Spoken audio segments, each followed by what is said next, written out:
Fellas, you know Degree Cool Rush deodorant, right? Well, last year they changed the formula, and guys were mad about it. One dude even started a petition. So guess what? Degree heard us, admitted they messed up, and brought the original Cool Rush scent back exactly how it was. And it's in Walmart, Target, and other stores now for under $4. So grab some and remember why its cool, crisp, and fresh scent made it the #1 men's antiperspirant for the last decade. Degree Cool Rush is back, and it smells like victory for all of us.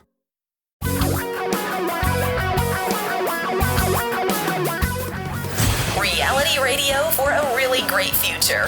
We're talking real money. Oh my gosh, is it talking real money time again? It is. How did it happen? It seems like it was just yesterday or the day before or the day before that, or I don't know, sometime not too long ago. We sit around and we talk real money all the time. I'm Don McDonald, and over there is Tom Cock. And we're glad you're where you are listening to our little get-together. Would you quit dinging over there, dude? Sorry about that. A lot of people excited that we're back on the air just start sending me texts. Thank you. And you're welcome. Well, this is our Saturday live in Seattle show, in the Puget Sound area show that becomes a podcast next week. That means that you have an unusual opportunity that you don't have during the week. And that is to actually call live with your questions, or maybe today, given some of the topics, comments. Oh, there's a setup if there ever was. I'm thinking up in the air. There might be some comments. Yeah, like there probably would have been yesterday if I'd done the show live, because I slapped cryptocurrency around again. If you want to hear me slapping cryptocurrency around again, go to your podcast service and listen to Friday's podcast. Which is really hard to do because crypto's like air. I mean, you're slapping air around. You're not really hitting much of anything. But it makes a great breeze. Keeps you cool in this hot weather. Which we can use. Right, exactly. So in the hot weather, I slap crypto to cool everybody down. Thank you for the breeze. I appreciate it. Anyway, our phone number is 855-935-TALK. TALK, 855-935-8255. And here's what we talk about. Saving money, spending money, investing money, building a better future, creating income in retirement, avoiding getting ripped off, investments of all kinds, good, bad, and ugly. And as I've said many a time, I think in the ugly category, bad and ugly is something like crypto. But another one that kind of falls into that group is something that people have been playing with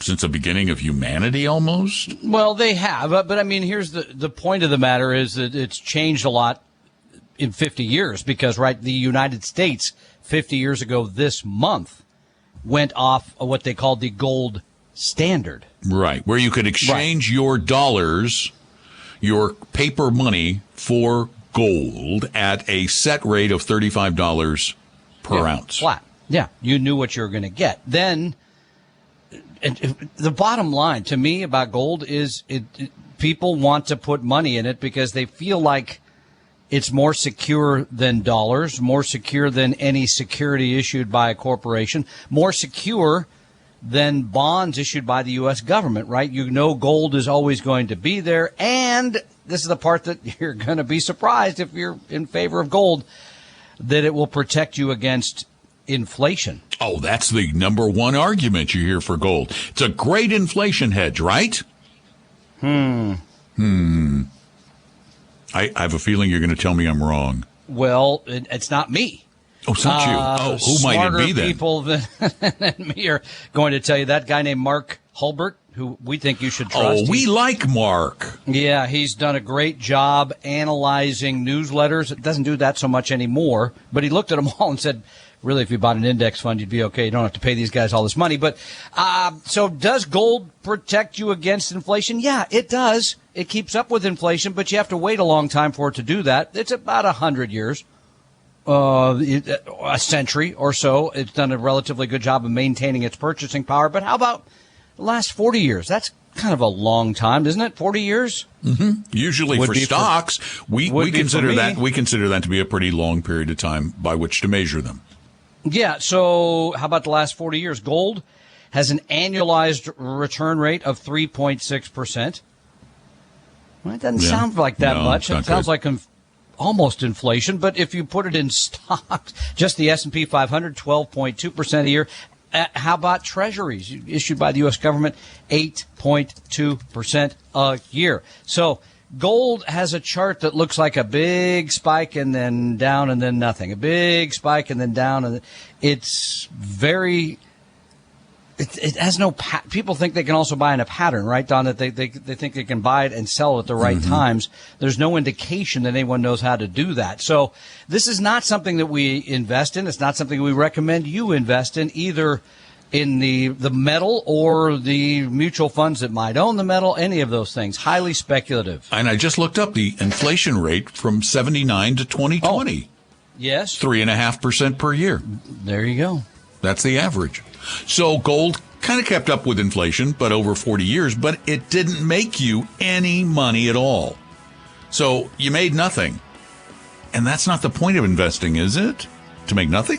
Or is it to make something? Give us a call at 855-935-TALK, and we'll talk about the money issues that matter most to you right here on Talking Real Money. Tom and Don are talking real money.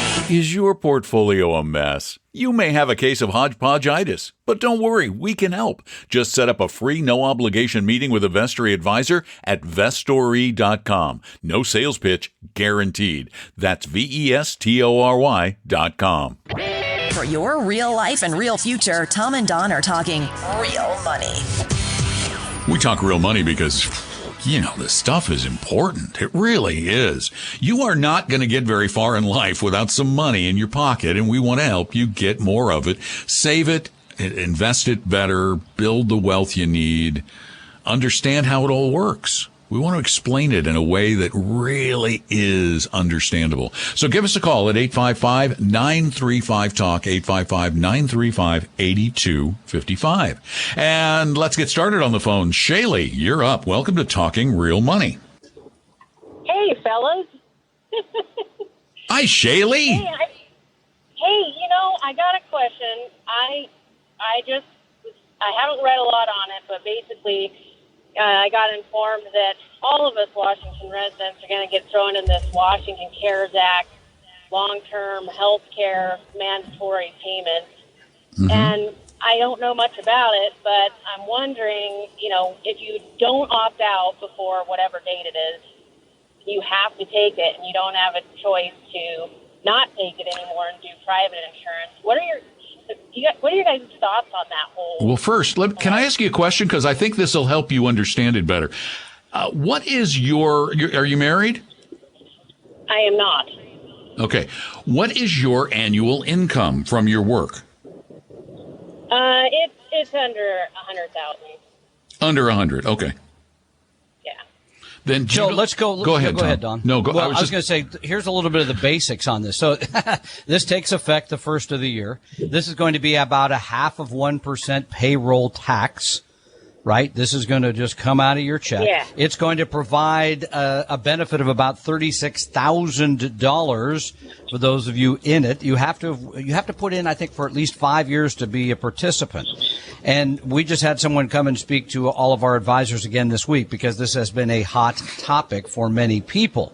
The reality is with long-term care, and I'm going to let Don give you the numbers here in a minute, but if you decided you needed long-term care, that would be one thing. That's fine. Go buy a policy. By the way, all the cheap policies, of course, people went out and bought a ton of the $300-400 premiums. Those are all gone. You can't buy one of those. Number two is you're out of time from what we were told a couple of days ago, because you can't get through underwriting, et cetera, by the 1st of November. The policy has to be in place. You have to have the certificate by the 1st of November to be able to show your employer, so they will opt you out of that tax. So long-term care in and of itself, for those who want long-term care, great. Go buy long-term care. I would not let this tax chase you into buying a long-term care policy. That's how I'd put it. Don? As a matter of fact, Shaylee, a lot of people are cutting off were cutting off their noses despite their faces when it comes to this tax, because I did some research recently and found that when you could get a $50,000 lifetime policy, which would pay $50,000, it would pay about $50 a month for long-term care over 2 years. That policy costs $300 a year. Do you know how much? $50 a month? $50 a day, I should have said. $50 a day. You have me going 50 a month. $50 a day. Drop off a toothpick every Tuesday or something? Washington Cares is $100 a day for 1 year. So you're going to pay $500 a year, and you're going to get a degree of insurance for that. It's not for nothing. This isn't a tax for nothing. I got to tell you, if this was offered where I live, I'd be all over the darn thing, because I went and shopped for long-term care insurance, and holy cow, when you get older, it's really expensive. And nobody wants to buy it when they're young. Nobody. Yeah, nobody does. Everybody at 50, I'll never get old. So yeah, Shaylee, I would not go buy a policy just to get out of this policy. Again, if your plan said I need long-term care, you should buy long-term care. No question. Number two is, and again, this isn't something we came up with, but we just had our long-term care person come in a couple of days ago, and he informed us that all of those cheap policies are gone. And even if you wanted to write a more expensive policy, you cannot, the likelihood of being able to get qualified, everything written up and done by the 1st of November is basically impossible. So the policies that you can get, according to your guy, were about what? About $3,000 a year? The minimum was $3,000 a year. Of course, they will also be glad to write you a hybrid policy where you give them a couple of $100,000.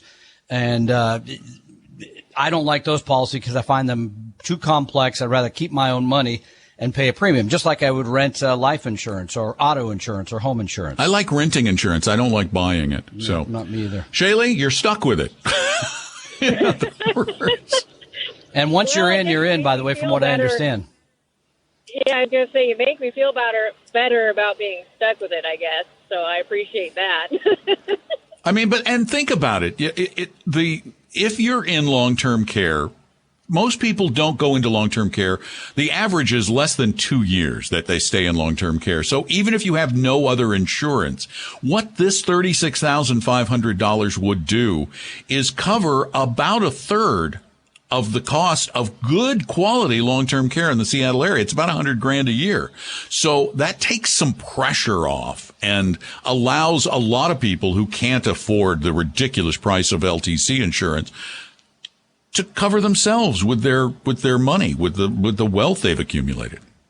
So, Shaylee, thank you for your call. Yeah, I mean, this is a difficult, because no one, including myself, likes any new taxes, right? I mean, because we feel like we're paying a lot today in a variety of ways, but I would not run out to buy something to avoid the tax. That's how I'd put it. That's kind of cutting off your nose to spite your face. It's letting the tax tail wag the dog. As we like. Look at us with our metaphors. Yeah. Yeah. So at under $100,000 a year, so $500. Yeah. It's just not going to make and think about that. If you need it in 10 or 15 or 20 years, that will be a really good investment if you need it. And by the way, the fact is very few people buy long-term care. So they're making you do something you probably wouldn't do. Some people will end up needing it. You may not. And it may help somebody that would just never have saved for that in many ways. So, and one of the other things we have to bear in mind is that we do too pay through our federal taxes for long-term care insurance in the form of Medicaid. But boy, if you've looked into Medicaid, you have to impoverish yourself. I think it's down to $2,000 is all you can only have $2,000. Yeah, it's pretty shocking. Of net worth to collect Medicaid for long-term care. So, and you're paying taxes for that. One of the things about taxes is, when we all need to understand this, is that taxes are designed to pay for things that we cannot, as individuals or as small communities, afford on our own. That's the way it works. Tom and Don are talking real money. Set your course for a great future with a free copy of our 60-page Better Retirement Guidebook at vestory.com, vestory.com. your guides to a really great financial future. Tom and Don are talking real money.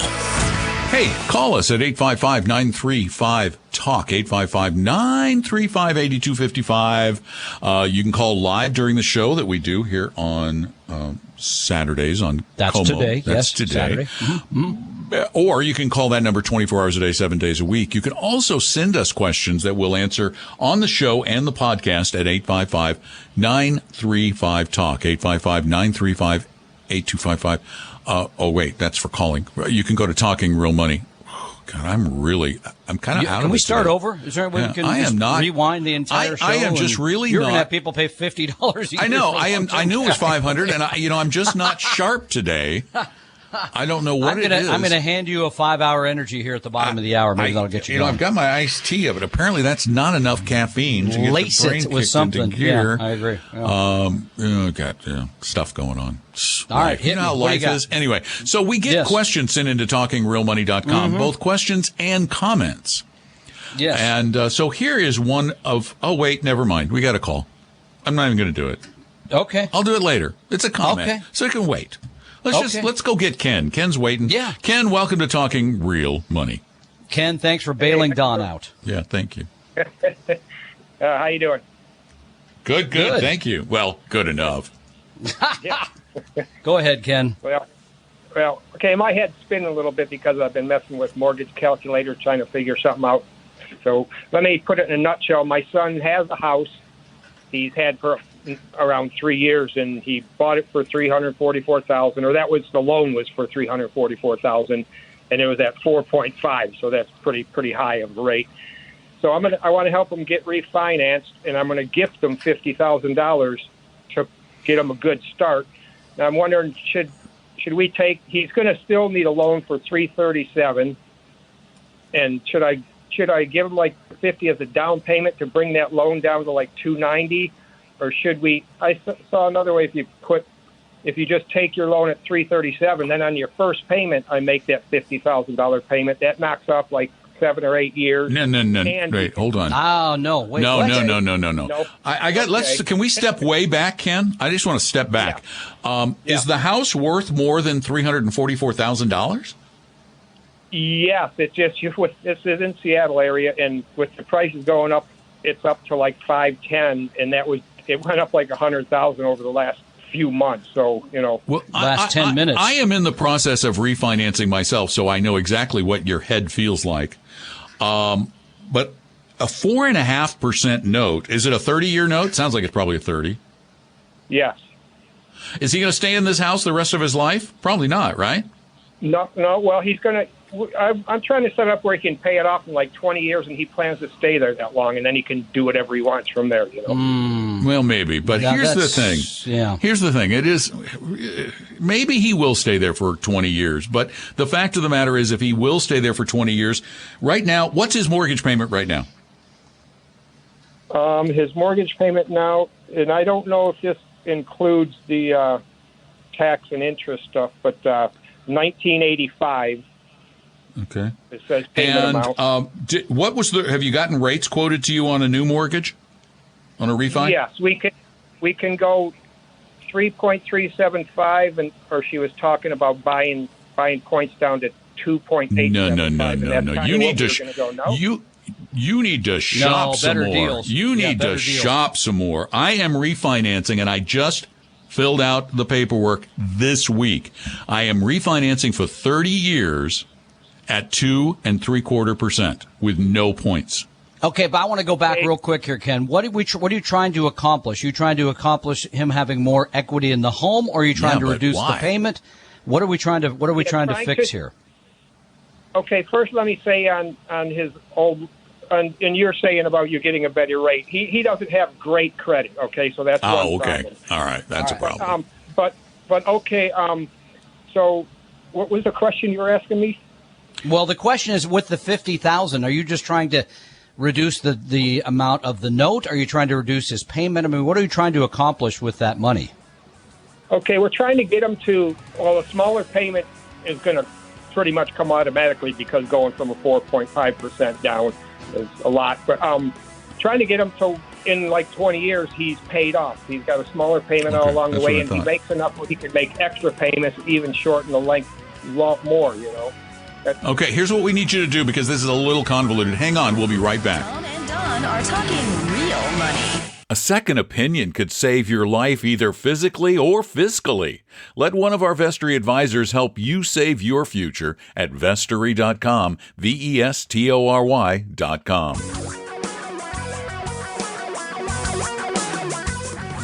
Reality radio for a really great future. We're talking real money. Hey, hi, welcome back to Talking Real Money. I'm Don. We are talking right now with Ken, who wants to give his son some money to reduce the cost of a house. Now, before we get to the ins and outs of giving him the money, I want to ask you one more really important question. You said he doesn't have great credit. Does he have a bunch of other debt other than the house? Not that he has disclosed to me. I don't think he has anything. Well, how would he have bad credit then? Just from the past, never having credit cards and stuff like that, you know. Oh. All right. Well, I would want to know that, but I mean, just to finish that out, I would ask him. Yeah. Look, I'm giving you the money, which is nice, but do you have any other debt? Because you're going to want to pay that first, even if your interest rate on the house is 4.5. Don? Right. Now, the other thing, if you want to give him $50,000 to get his payment down, to have more equity in the house, which we don't necessarily think is a great thing at 3%, but it's not awful either. You can give it to him, but give it to him to lower the amount he's borrowing, not Correct. after the fact. Second, number two, something really important that a lot of people forget. If you give him $50,000, you're exceeding the $15,000 U.S. gift tax exemption. You don't have to pay any taxes, but you need to fill out an annoying little form called Form 709 when you file your taxes saying you gave him a gift of over $15,000. If you give even a penny over that, you must, by law, fill out a gift tax return, even though you got an $11.5 million lifetime gift exemption. So The dreaded 709. Ken, thank you for your call, and, wow, thank you for being a great dad. Absolutely. Thank you. Yeah. 855-935-TALK. That's our phone number. And Joe's up next. Welcome to the show, Joe. Right. It's not Joe. It's Pauline instead. Hey, Pauline. Welcome to Talking Real Money.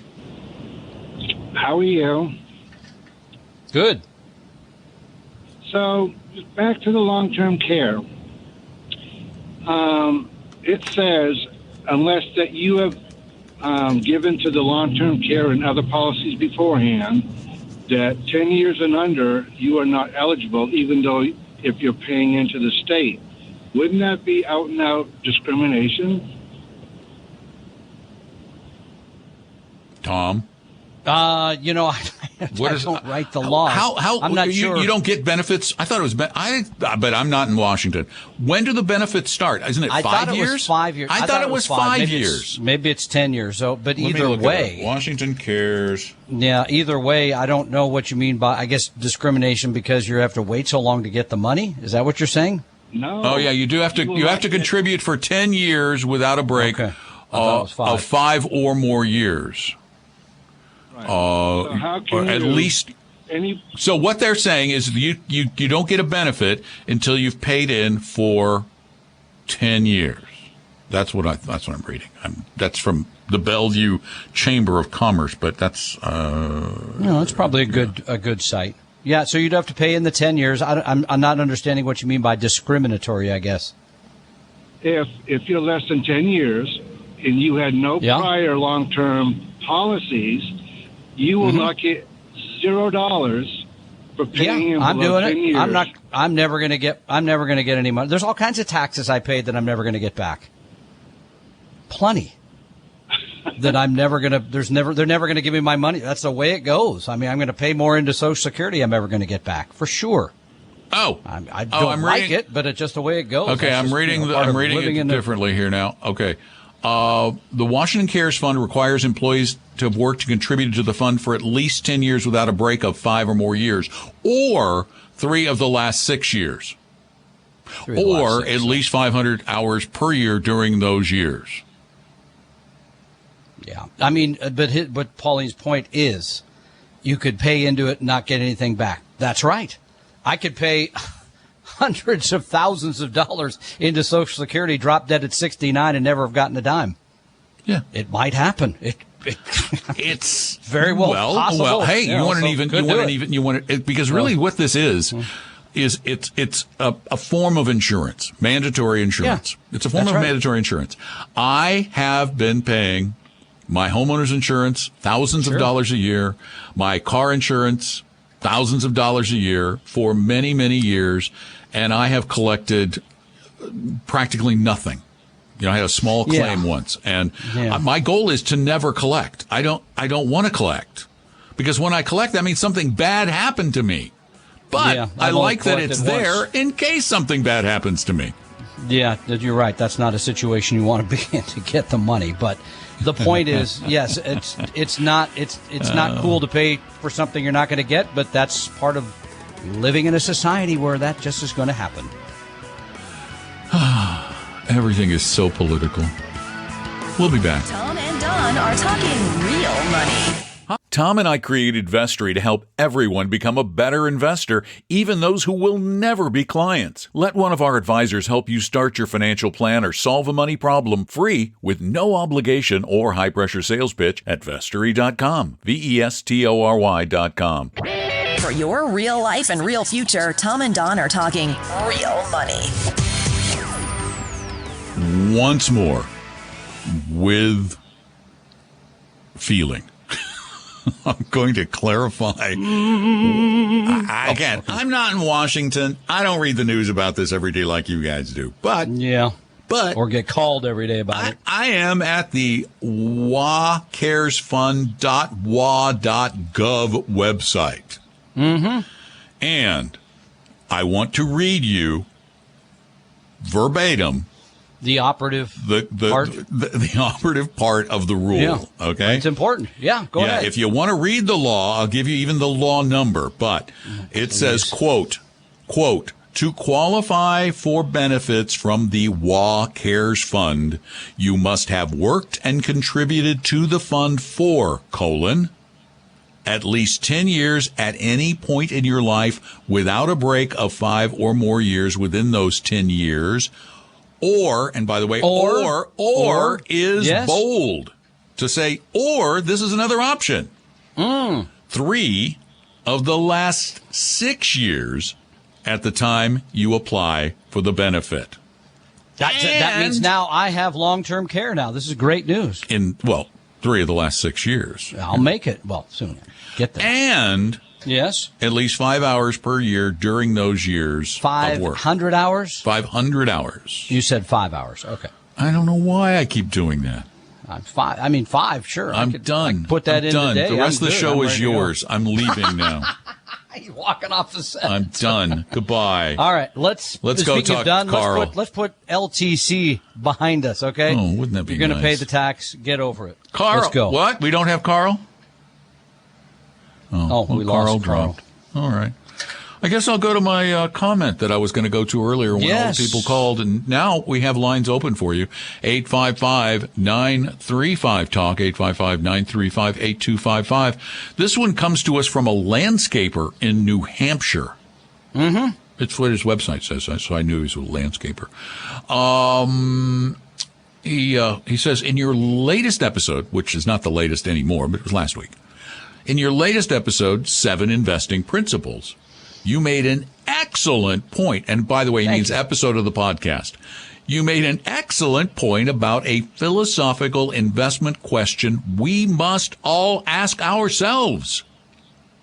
Do I believe myself or an active manager can pick concentrated investments and outperform the global market over the long term? I think this question you touched on is incredibly important to building a foundation of investing literacy. I'd like to call the belief that someone can beat the market long term a, quote, messiah complex. It's ego and it's emotionally driven. You guys do a great job of removing the ego and emotion from the equation by using calm and collective logic. There you go. Good job, Tom. I mean, now if you know Don, you know we don't remove the ego, but that's a whole other thing. Let's talk about that just for a moment. I had the door enlarged. I'm just because in my heart of hearts, in 100 years, people are going to say, what? They paid people a lot of money to tell them what the future is going to look like? Nah. No, because you know what? People will be stupid in 100 years, too. Hope springs eternal. They will. You can call them stupid. I'll call it hope. Yeah. But it's still somewhere around half of the money that people have in mutual funds and exchange traded funds is managed actively. They still have somebody there that's picking stocks, timing markets, saying this sector will be better than another, et cetera, et cetera, et cetera. So it's still an awful lot of the money out there. And why would that be? Greed? There's a greed, but there's also the fact that there's this huge industry that's feeding this all the time. That's telling people I'm wrong that they a lot can. today. I mean, it's all over every possible media, right? I mean, that you read it every single day. The investment pornography that's out there that leads people to believe that, that there are people out there, or that I can. I'm always fascinated that people think, well, I know this. Well, if you know that, don't you think there's like millions of other people that might know investment that pornography, too? naked wealth. It's a good thing this is the show, not the pod, the webcast, whatever you call that thing where we do it with cameras. It's a video cast. All right. Anyway, thank you for your comment. And yes, and by the way, here's the thing I think you should pay attention to when it comes to Don and myself. We have espoused these beliefs for way 25 too long. years, 30 years, long time. Way too long. So this isn't something we came up with. This is backed by academic work. It's backed by peer-reviewed papers. It's backed by disinterested academics. That's why I think I believe in it. And, I was sitting here thinking, you're talking about 100 years in the future, and I'm thinking about this for a minute. What is going to be the next? I know one thing for sure about 100 years from now. You'll be dead. I will not be part of things unless they froze my head. I was trying to think of what the next, because, now the big thing is cryptocurrency. That was because of computers, right? Yeah. And it's easy. Any idiot, pretty much, with some computer knowledge, well, you have to be computer knowledgeable and have a big computer, but anybody can create a cryptocurrency. There's like 7,000 of them or something. But what if, in the future, we were able to, instead of dealing with the computer, we could just think at each other. Just think at each other. Just think. Then we could have, like, ThoughtCoin. So any idiot... I'm doing it right now. Any idiot could create a thought currency. And send you something? And you can decide whether it's worth something or not. And we all just kind of think we're worth a lot of money. ThoughtCoin. ThoughtCoin. It probably already exists.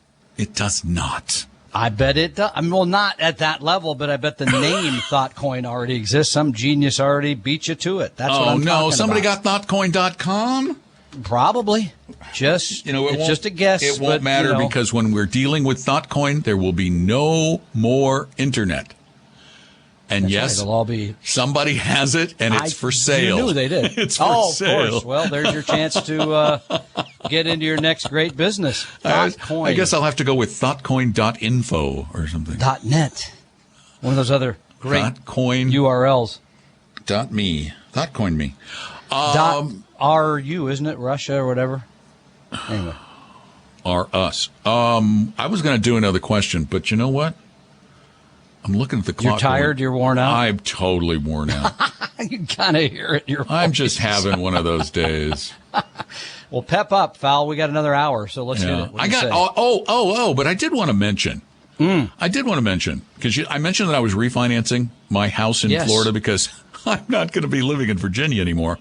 You're going to actually say that publicly, huh? Yeah. Okay. Well, as far as I know right now, we're going to sell the Virginia house and move to Florida. So I got a 4.25% note there. I'm refinancing it because this is in Florida. In Florida. Yeah. Yeah. I started my refinance. I'm doing it the same way I did it in 2017. I'm a Costco member. This is not a plug for Costco. Well, it's not a paid plug. It's free.